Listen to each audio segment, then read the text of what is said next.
In his new book, Party of One, author and journalist Michael Harris argues that Prime Minister Stephen Harper has radically altered Canada, so much so that it fundamentally threatens Canadian democracy. Joining us now to lay out his arguments and discuss the role Harper's personality will play in the upcoming election, here's Michael Harris, columnist at iPolitics, author of Party of One, Stephen Harper, and Canada's Radical Makeover. Great to have you back here at TVO. Good to be here. Nice to see you, Michael. Okay, you're a huge fan of the Prime Minister, I can tell. having read all 500 plus pages of the book, I know what a huge fan you are of him. Do you know if he's read it? I do not know if he has read the book. My experience in the past with people who have found themselves on the receiving end of a long investigative look is that the people around them work very hard, Steve, to make sure they don't read it. But they have, I bet. But I think that others have read it around him, and they've made the determination to make no comment about it. Here's what the speaker, longest-serving speaker in Canadian history, Peter Milliken from Kingston, says in your book about the current administration. Parliament can hardly be weakened any more than it already is. Harper can't go much further without making the institution dysfunctional. He is trying to control every aspect of House business. In fact, it will have to be returned to its former state by someone if we are to have a democracy. Let's pick that apart. What do you think Stephen Harper has done to make things so much worse, democratically speaking? Well, the first thing is that there has been the expenditure of money without verification.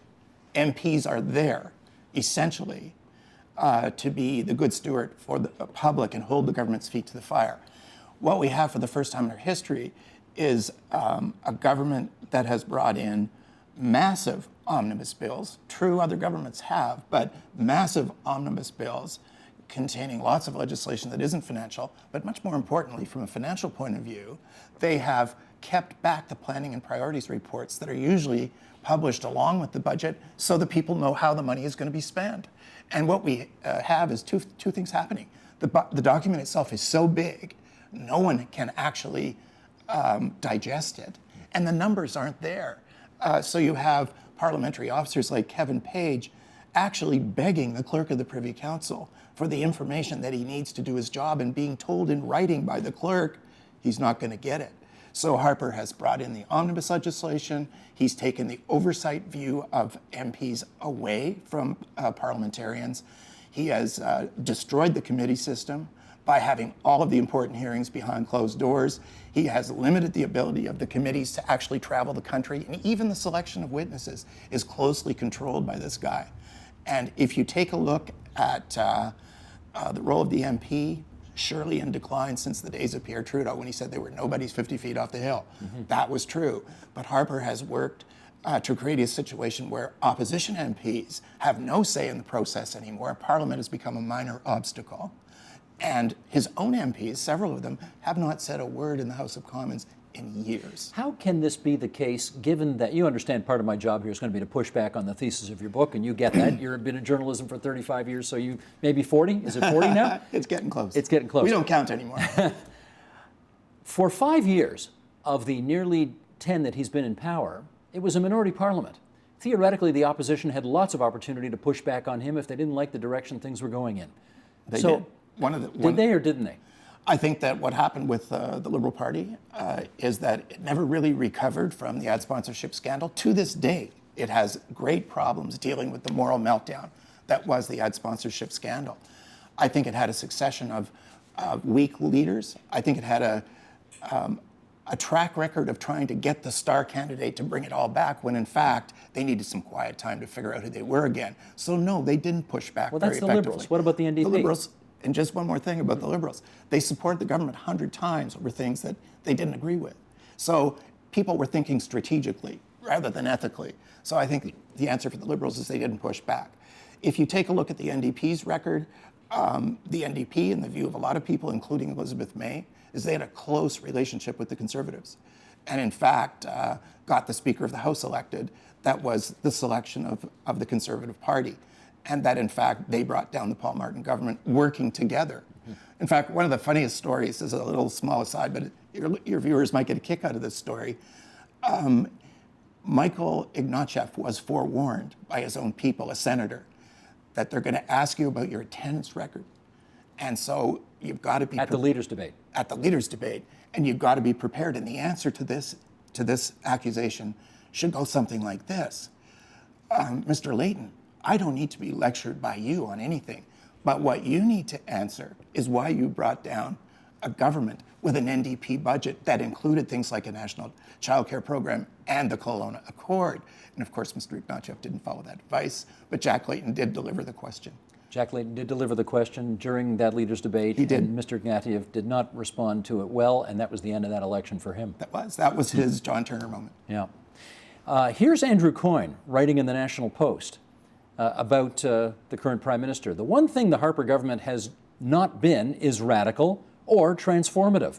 It would be one thing if the government really had pursued a, quote, neoliberal agenda, if it had cut spending instead of increasing it, reduced the debt instead of adding to it, curbed its regulatory ambitions instead of inventing new ones, ended corporate welfare instead of bragging daily of each new grant or subsidy it has added to the hundreds of thousands already on the public books. But as things are, it is difficult to see what all the fuss is about. Myself, I take him at his word when he said, in the quote from which Paul Wells drew the title of his book, "The longer I'm Prime Minister, the longer I'm Prime Minister," well, that's about the size of it. Andrew Coyne, of course, writer for the National Post, says he has been neither as radical nor as imposing of his ideology as you claim. What do you say to that? I think Andrew has tripped over his own cleverness here. I think that the basic point that is not escapable is that the democratic process of running the country, the institutions by which we run the country, have been radically changed. And there is no argument from, you mentioned Peter Milliken, not only the longest serving Speaker of the House of Commons elected by all MPs, but also the Dean of the Speakers in the British Commonwealth. And his estimation is we've already lost the parliamentary democracy, and in order to get it back, we're going to have to restore it to the way it was before and give up some of this control the PMO has taken for itself. So if I have to choose between Andrew Coyne and Peter Milliken, and then when you add into the mix Robert Marlowe, who was Information Commissioner, Clerk of the House of Commons for 10 years, who said to me for the book, this guy is not an honorable gentleman. He has destroyed the system and, having attained absolute power, has abused it absolutely. We've got a prime minister who has used all of the power that's latent in the position to, in effect, radically change the system, according to those two people. And a third person I talked to, Sheila Fraser, said to me, you could hardly do one more thing to this parliament before it becomes totally dysfunctional. So I see that as radical. I wonder if the lesson, though, that he took from his 2004, this is Stephen Harper I'm talking about, if the lesson he took from his 2004 election loss, where he literally lost it in the last few days because he had some backbenchers say some things which were impolitic. I wonder if the lesson he took from that was, I need to be in absolute control of every aspect of what anything that happens under the Conservative banner is, because I can't let my personal and the government's collective or the party's collective fate be dragged down by whatever some fool backbencher wants to say about some crazy topic. Do you think that was instrumental in what's transformed him from what he was to what he is? I think there's something to that. When you look at his political background, for example, he worked for Jim Hawkes. Former MP. The whip's job is the control business. So Stephen Harper learned at the knee of somebody who was the whip. The second thing that I would say about that is that Stephen Harper watched the Reform Party implode every convention because someone out there orbiting planet Pluto would say something so crazy coming out of an otherwise useful convention with some constructive stuff that would blow it all away. And the press were there to troll for that person and usually caught that person. So in which case, maybe you can't blame him for being so in charge of the message? I put the same question to Preston Manning, who is this guy's mentor, at least in the first 10 years. And he said, despite the dangers of a grassroots approach to a party, it's worth it because it's more democratic. The kind of grassroots that Stephen stands for is AstroTurf. It's not grassroots at all. Okay, that's a clever comment, but the reality seems to be nowadays in public life, if you want to be in charge, you've got to make sure that you're not overrun by silly things that come off the back bench. And you've got to hand it to him. He has been mostly successful at that, has he not? He's been mostly devious about it. And there's where we would part company. I don't ascribe virtue to somebody who has done a lot of this stuff in a devious fashion. And in going through the research for this book, one of the most important things I learned was Preston Manning said to me, words don't mean much to Stephen. And you start thinking about that one, Steve. If that's true, and here's a person who was at his elbow for 10 years and had him as his chief policy advisor for most of that time and an MP. If words don't matter to people very much, that means their word doesn't matter very much. And what you see in issue after issue with Harper, and we could talk about the F-35 as an example. This is a guy who in the House of Commons stood up and on the record said there were contracts signed and gave a price and said we were protected. It's for the fighter jet. None of that was true. There was no contract. The price was wildly out, but not only that, the cabinet had seen both sets of figures from DND as of 2010 and decided to go with a false number. Okay, but let me take an example that's also in your book that may be a bit different. There are lots of people in this country who were convinced that the second after Stephen Harper took the oath of office and became prime minister, that he would try to recriminalize abortion. Okay, we know that's true. And yet this is a guy who for a decade has gone out of his way to say, I have no plans to relitigate on the issue of abortion. 3 years ago, his backbencher from Kitchener Centre tried to bring forward a motion having a discussion about the nature of when life begins. When life begins, exactly. When is a person? And the Prime Minister basically said, we're not going to be having that debate in this party. Now, either he's a devious guy who's out to re-socially conservatize the country. Yeah. There's an example where liberals ought to like what he did, no? I think it's another side of Stephen Harper's personality, which you have hit the nail on the head. There's a good, healthy, pragmatic streak in Stephen Harper, and he knows that the fastest way to rally support amongst progressives and people who are not terribly involved in politics is to do something like that. But if you look at what he did with his maternal and child program in the UN and various countries and put $3 billion into it, he expressed that social stuff that you just discussed and would not give women in other countries the same full options that they have in this country, including abortion. Why do you think? Contraception. Because he was playing to his base. But he knows that in Canada, if he had touched the abortion issue, especially coming out of the fragility of two minority governments, he would be at great risk. Well, let's be honest. Every leader panders to their base some of the time. He's no exception to that. But would you say that he has disappointed his base as often as he has pandered to them through, for example, declining to recriminalize abortion, declining to bring capital punishment back for a vote, and we could probably go on and name a bunch more things too? He's way too pragmatic. He's told people too in private sessions, on the social side of conservatism, you have to do it incrementally. Canadians will not allow you to do it radically. So we've had to do it that way. And so there is truth to what you're saying. I think Harper has disappointed those people. I think a lot of them are not reoffering this time. And I think a lot of them might sit on their hands during the election because they've been told, the reason we can't do it is we're being stymied in a minority situation by the other parties who won't let us do it. But once he had the majority after May 2011, that argument was gone. And they did have expectations that he might step up and do something, and he's done very little. I've read the book, and it comes across as a very, very tough, critical, would you say one-sided, negative picture of a man? Negative and positive to me are terms of public relations. It's either right or it's wrong.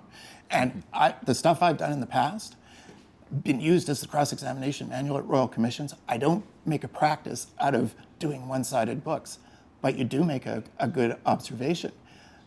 There is not much representation from Stephen Harper because he wouldn't be interviewed, nor would his cabinet ministers, people like John Baird, who I went to some difficulty to talk to. And that's part of the problem. And so the word went out, don't talk to this guy. Well, some did, but the conditions that were set on what was said were so hopeless at the end of the day, you couldn't even use it on background, according to them. I keep my word to sources. But the fact was, the Conservatives aren't interested in an airing of things. I don't suppose any party is. Paul Martin once said about politicians complaining about the media, a fisherman might as well complain about the sea, right? That's the way it is. Nobody wants to be undressed in public by an investigative journalist. And that includes the Liberals and the NDP, by the way. But this particular group, I think, has really had a frontal assault on our business, and our business has been way slower, in my estimation, to sense the danger and the threat to what we do than, for example, say, federal scientists who are a little quicker off the mark, union people who understand, I mean, their very existence is on the line if they don't fight back. We've sat back, and a lot of people have come up for reasons to saying, Stephen, it's just another politician. They all do the same thing. I think that's qualitatively wrong. I don't quibble. I don't take issue with anything you've said in the book in terms of its being inaccurate. I would not say that. But I read Paul Wells's book too. And Wells comes away with a completely different picture of the guy. He likes the guy, thinks he's going to win again in the fall.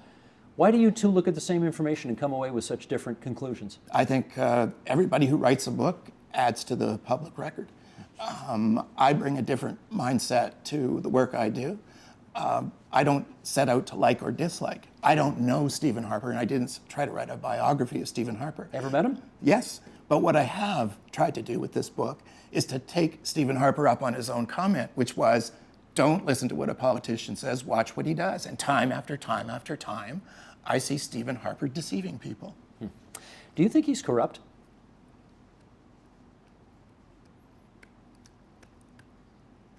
I don't think he's corrupt, but I think he's amoral. Amoral? Yeah. I don't think the issue of right and wrong matters to him. I think the thing that matters to him is getting things to turn out the way he wants them to. I talked to a couple of people that worked for him in the communications field, and they all said the same thing. The truth did not matter to him. What mattered was the right perception being created by the people, one of the many hundreds of spinners that he puts out into the news every day. And that's what drives Stephen Harper. And that's what Preston Manning meant when he said, I don't think words mean much to Stephen. But it's a tool. I hear you, but many conservatives I've talked to over the years say we take too much delight in being right and not enough delight in being in. And if you look at the situation in the province of Ontario today, you know, the Ontario Conservatives have lost 4 straight elections, in part because they just wanted to be so right about everything and public in their being right, and as a result, they've been out for 12 years. So can you blame Harper if he doesn't want to suffer that same fate? I don't blame him for that. He wants to be in. No, I think they all want to be in. I don't blame any of them for that. They all want to be in. But it shouldn't be the be-all and the end-all. And John Crosby said to me, if I'd been prepared to lie to people in 1979, Joe Clark would have won the election. Because I've now learned that the last thing people want is the truth. And they didn't want to know that my 17-cent excise tax could have balanced the budget and taken care of the deficit. They didn't want to hear they were going to get taxed. And we lost because of that, because I told the truth. I can see it from their point of view. I understand why they have that feeling that they have to be that way. But I'll tell you what, I think people are tired of it now. They're tired of constant spinning. Here's a good example. People wanted a straight answer in the Mike Duffy situation. What did the Prime Minister know about that? What did Nigel Wright do? And what conversations were held? And on the record, we've got 5 different stories from the Prime Minister, starting with the story that Nigel Wright was fully enjoying his confidence and would not be resigning until a few months later. It was he was fired because he lied to me and deceived the Canadian people. So where along the step do we hold people responsible? And if we're going to quote Andrew Coyne, he had a very good quote about the Conservatives on the F-35. He said, you know, can they just lie about stuff and walk away with it, walk away from it, and walk away from their department and blame it on public servants? They're making a real career out of doing that. But I notice you didn't call him immoral. You called him amoral. Yeah. You think he has no moral compass? I think he is a total politician. I think he is the most total, completely political animal I've ever seen. Some people that I talked to for the book said they had never seen a person as partisan as this in politics in their whole lives. Bob Ray told me that. Then I noticed in the book written by Arthur Porter, who's now in a Panamanian jail after being head of CIRC, where he was Security Intelligence Review Commission. Yes, where he was put by Prime Minister Harper, said with Harper he had learned it was party first and country second. And that's somebody who was appointed by him talking and writing and publishing that. All of what you've said, Michael, was known on May 2nd, 2011, and 40%, almost 40% of the Canadian public voted for him and gave him a majority government. So what do you infer from that? You can fool some of the people all of the time, and some of those people got fooled. And I think that when you look at what happened in 2011, remember, a big election issue from Michael Ignatieff's point of view was the cost of the F-35. He said, these are not real numbers. These are fake numbers. This is not true. The biggest military acquisition at that point in our history, and the Prime Minister's got 2 sets of numbers, and he lowballs it. And he knows that the Treasury Board requirements mean you have to give full cycle costs. Every Auditor General had said that. And they cynically sat there and gave a false number and misled people during an election. And he also misled the House of Commons. So when you start thinking about what he does with words, I guess the best example I can think of off the top of my head would be when Stephen Harper was talking about the aftermath of the detainee situation in Afghanistan. When they disbanded that judges panel after that they had been set up to try to find out what those documents actually said. Was Richard Colvin correct, our ambassador on the ground in Afghanistan, who said we participated in torture? Was the government correct? We don't do that stuff. One of the funny things, excuse me, that I learned during this whole process of researching the book was that the person who called the Prime Minister on this and found him in contempt of Parliament, Peter Milliken, said to me, they claimed that the search for documents ended because the opposition voted the government down, and therefore they were closing it down. He said that was done by an order of the House. That was not done by a parliamentary committee. That contempt still stands, and that order still stands. And they only anteed up 4,000 out of 40,000 documents. And the answer given by various people, including Peter MacKay and others, was the government fell. You did it to yourselves, and that's why we disbanded it. Untrue. Having said that, the market makes its decisions, and I guess enough of the public decided that they took all of that into account, and they still liked him better than they liked however many of the other leaders want to count, whether it was 2 or 3 or 4. John F. Kennedy said in the 60s that you always had to tell the truth in a democracy, and the reasoning is very simple. People are supposed to make informed choices. If you are not telling people the truth, then the whole electoral process becomes a bit of a joke. And so if Stephen Harper is deceiving Canadians on the price of the F-35, how can we then use their decision based on false information to vindicate him? I don't think you can. Well, there seem to be 2 schools of thought in politics. One is the Abraham Lincoln approach of trying to appeal to the better angels in all of us, which he clearly does not follow, and he makes no bones about it. And the other approach is do what you have to win, because if the other guys get in, they're going to hash it up, and we can't let that happen. Do you allow for the fact that there's a big enough chunk of Canadians who follow the second school of politics? I think actually not. I think that what the situation is here is a little bit more tightly tied to the electoral system that we have. And as long as you have the big split on the left, someone's going to win all of the power with 38% of the vote every time. And so Stephen Harper has taken advantage of that. He goes with a base of about 30. He picks up 8% of the people who are in play. Not the healthiest of democracies. And if you start looking at some of the numbers of turnout, down to 60%, is turning off people in politics. And I think what is going to be very interesting in 2015 is whether all of the attention that's been heaped onto this election will actually move the meter the other way. And if the higher that meter goes, the less of a chance Stephen Harper has to win a majority government. Daryl Bricker and John Ibbotson did a book, I guess a few years ago, in which they laid out the notion that this century is going to belong to the Conservatives because of a whole bunch of demographic changes. And I want to read a little excerpt from their book right now, and then we'll chat about that. So if you want to grab a sip of water, now's a good time. For about 20 years, Canada has been importing roughly 250,000 people a year from other countries. That's a new Toronto every 10 years. In fact, power is now shared by 2 groups, Westerners and Ontario's suburban middle class, especially the immigrant suburban middle class. In terms of power and priorities, nothing else and no one else is as important. You may think that this is a conservative argument. It isn't. Yes, the Conservatives under Stephen Harper understand better than anyone else what Canada is becoming. They have tailored their message and their priorities to fit the new Canada. They get the big shift. That's the title of the book, The Big Shift. Could it be that's why he has been so successful? He gets the big shift?